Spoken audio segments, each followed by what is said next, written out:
आप देख रहे हैं headlines daily HT news. Corona lockdown के ठीक पहले मध्य प्रदेश की सियासत में खासी उठापटक हो चुकी थी और मुख्यमंत्री कमलनाथ के आगे पूर्व मुख्यमंत्री शिवराज सिंह चौहान के आगे मुख्यमंत्री मध्य प्रदेश की इबारत लिख दी गई थी। महाराजा ज्योतिरादित्य सिंधिया के साथ उनके समस्त सिपह सालार एक झटके में अपनी मातृ पार्टी को छोड़कर भाजपा की गोद में जा समाये थे। इन सिपह सालारों मध्य प्रदेश के तत्कालीन स्वास्थ्य मंत्री एवं सांवेर के विधायक तुलसी सिलावट का नाम महाराज के खास सिपह सालारों में सबसे ऊपर है। सिलावट की निष्ठा शुरू से ही ग्वालियर राजघराने के महाराजा के प्रति रही है। ज्योतिरादित्य सिंधिया के पूर्व माधवराव सिंधिया के खास राजनीतिक सिपह सालारों में सिलावट माने जाते हैं।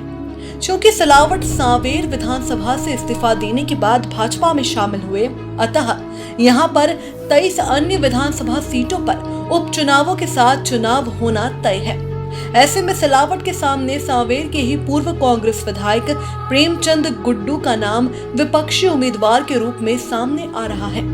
वैसे मजे की बात तो ये है कि फिलहाल गुड्डू भाजपा में है, किंतु वे अपनी कांग्रेस में जाने की रूपरेखा बना रहे हैं। जिस तरह से गुड्डू ने तेवर दिखाते हुए मुख्यमंत्री शिवराज सिंह चौहान से कहा कि स्कूलों की फीस सरकार भरे और भी अन्य सवाल सरकार के सामने खड़े करने की हिमाकत जिस तरह गुड्डू कर रहे हैं, उससे तो यही लगता है कि गुड्डू अब भाजपा में कुछ ही दिनों के मेहमान हैं। वैसे भाजपा में प्रेमचंद को गुड्डू जितना भी प्रेम नहीं मिला, अपने पुत्र मोह में पड़कर प्रेमचंद गुड्डू ने उस समय कांग्रेस छोड़ी जब कांग्रेस ने 15 साल बाद सत्ता में अपनी पुनर्वापसी की। भाजपा में जाने से निश्चित ही गुड्डू को पछतावा तो हुआ होगा, किंतु मौजूदा समीकरण से गुड्डू को अपने लिए राजनीतिक समीकरण बनते हुए दिखाई दे रहे हैं और इसीलिए वे सांवेर के लोगों को ट्वीट करके बोल रहे हैं कि मैं आ रहा हूं, स्वागत की तैयारी रखो।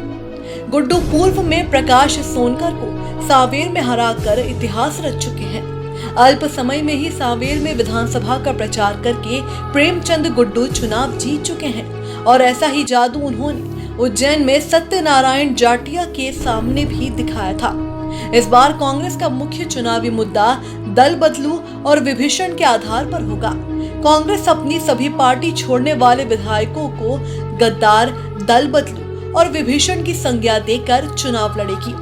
ऐसे में तुलसी सिलावट को जब दल बदलू और विभीषण कहा जाएगा, तब यह बात प्रेमचंद गुड्डू पर भी लागू होगी कि उन्होंने भी अपने स्वार्थ के लिए कभी कांग्रेस छोड़ी और कभी भाजपा। इसलिए इस बार प्रेमचंद गुड्डू का सांवेर में तुलसी सिलावट से मुकाबला आसान नहीं होगा।